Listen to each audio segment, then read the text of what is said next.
Bonjour, aujourd'hui on se retrouve dans la vidéo concernant le Shinrin-yoku, c'est-à-dire les bains de forêt. Donc tout d'abord je vais vous donner une définition de ce que c'est que le Shinrin-yoku.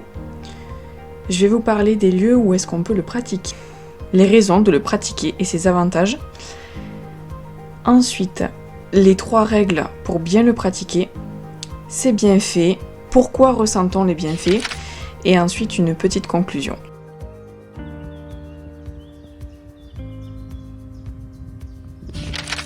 C'est un concept qui est né au Japon en 1982. Le Shinrin-yoku permet de s'immerger complètement en forêt et de se laisser apaiser par la nature. Il n'y a pas de parcours imposé ni de préparation pour pratiquer le Shinrin-yoku. C'est une activité de détente qui consiste à se laisser porter et à prendre le temps de se reconnecter à la nature.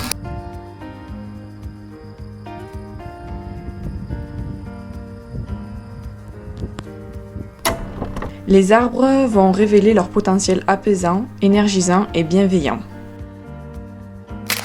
On peut le pratiquer bien évidemment en forêt, dans des parcs, dans des jardins partagés, etc. Tout lieu où il y a un petit carré de nature.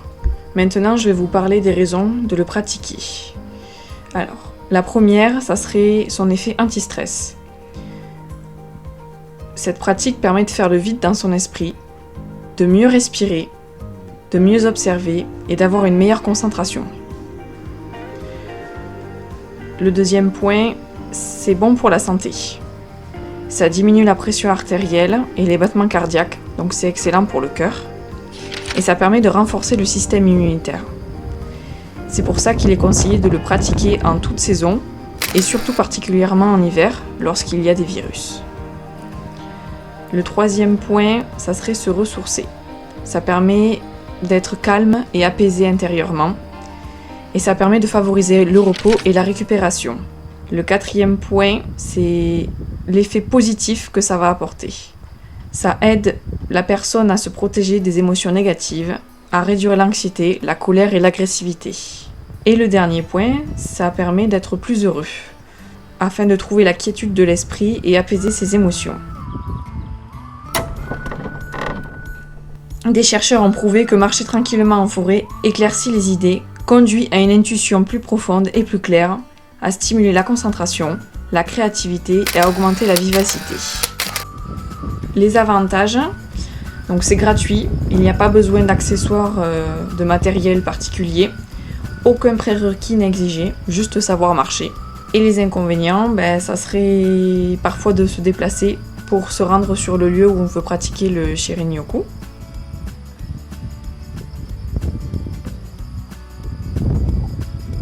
Ensuite, je vais vous parler des règles d'une bonne pratique. Donc il y a 3 points, donc ça serait de marcher très lentement, pas plus d'1 km/h, c'est ce qui est recommandé. Éveiller ses sens progressivement, en allant doucement pour ressentir toutes les sensations. Et le 3e point, ça serait de ramener son attention vers ses pieds à chaque fois que l'on part dans ses pensées.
Maintenant, je vais vous parler des bienfaits.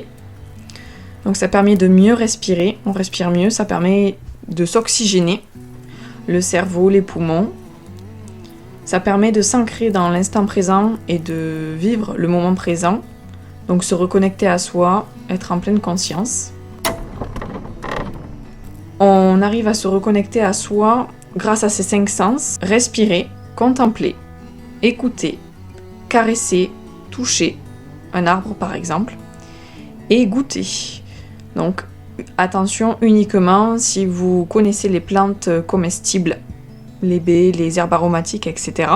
dans la nature, ou alors tout simplement goûter une goutte de pluie. Et à la fin, pensez à remercier la nature pour les effets qu'elle vous a apportés. Tout ceci est dû à un facteur. C'est lié à la présence de composés aromatiques qui proviennent des feuilles des arbres. Les phytoncides. Ce sont des huiles essentielles qui défendent les arbres contre les insectes et permettent de désinfecter l'air.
En conclusion, je dirais que le Shirin-yoku, c'est une philosophie de vie et un mode de vie qu'on peut appliquer à sa vie quotidienne si on le souhaite. Que ce soit dans la décoration, l'alimentation, au niveau de l'aromathérapie aussi. Il existe des programmes de pratique ou alors un programme par saison. Me concernant, je vais en forêt. Comme vous le verrez dans ces images, en fait, ça résume assez bien. De temps en temps, je prends un moment pour m'asseoir, de faire le vide en soi, voilà, sans forcément être hyper rigide sur la manière de pratiquer. C'est ce que je pratique de temps en temps, dès que je peux et dès que j'en ressens le besoin.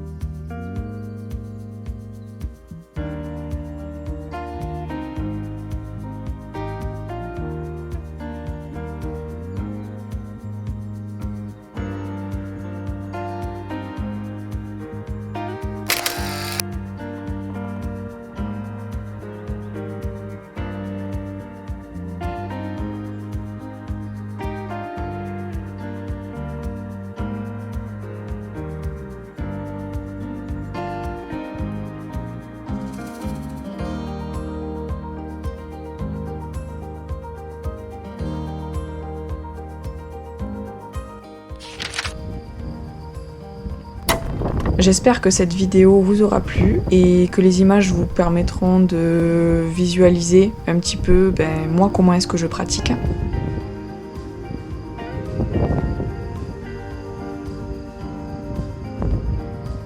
Abonnez-vous, mettez un petit pouce bleu et laissez-moi un petit commentaire. Et puis je vous dis à bientôt.